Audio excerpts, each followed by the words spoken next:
President-elect. He loves the fact that we're standing up. Here you go. Thank you very much, everybody. Thank you very much. This morning we woke up to more sobering news about the state of our economy. The 240,000 jobs lost in October marks the 10th consecutive month that our economy has shed jobs.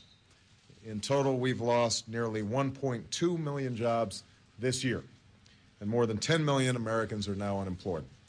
Tens of millions of families are struggling to figure out how to pay the bills and stay in their homes. Their stories are an urgent reminder that we are facing the greatest economic challenge of our lifetime, and we're going to have to act swiftly to resolve it. Now, the United States has only one government and one president at a time. And until January 20th of next year, that government is the current administration. I've spoken to President Bush. I appreciate his commitment to ensuring that his economic policy team keeps us fully informed as developments unfold. And I'm also thankful for his invitation to the White House. Immediately after I become president, I'm going to confront this economic crisis head on by taking all necessary steps to ease the credit crisis, help hardworking families, and restore growth and prosperity. This morning, I met with members of my Transition Economic Advisory Board, who are standing behind me alongside my Vice President-elect Joe Biden. They will help to guide the work of my transition team, working with Rahm Emanuel, my Chief of Staff, in developing a strong set of policies to respond to this crisis.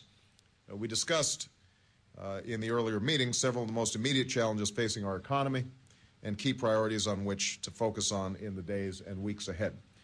First of all, we need a rescue plan for the middle class that invests in immediate efforts to create jobs and provide relief to families that are watching their paychecks shrink and their life savings disappear. A particularly urgent priority is a further extension of unemployment insurance benefits for workers who cannot find work in the increasingly weak economy. A fiscal stimulus plan that will jumpstart economic growth is long overdue. I've talked about it throughout the last few months of the campaign.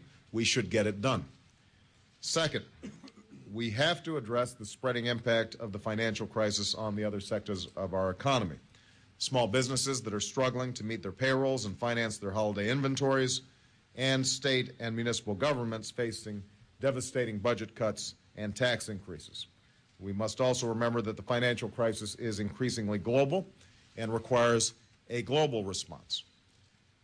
The news coming out of the auto industry this week reminds us of the hardship it faces, hardship that goes far beyond individual auto companies to the countless suppliers, small businesses, and communities throughout our nation who depend on a vibrant American auto industry.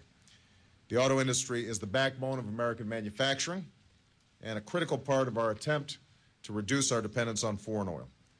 I would like to see the administration do everything it can to accelerate the retooling assistance that Congress has already enacted. In addition, I've made it a high priority for my transition team to work on additional policy options to help the auto industry adjust, weather the financial crisis, and succeed in producing fuel-efficient cars here in the United States of America. And I was glad to be joined today by Governor Jennifer Granholm, who obviously has great knowledge and great interest on this issue. I've asked my team to explore what we can do under current law and whether additional legislation will be needed for this purpose. Third, we will review the implementation of this administration's financial program to ensure that the government's efforts are achieving their central goal of stabilizing financial markets while protecting taxpayers, helping homeowners, and not unduly rewarding the management of financial firms that are receiving government assistance.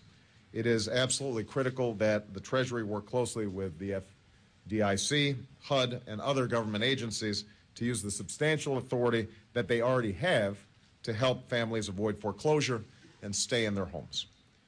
Finally, as we monitor and address these immediate economic challenges, we will be moving forward in laying out a set of policies that will grow our middle class and strengthen our economy in the long term.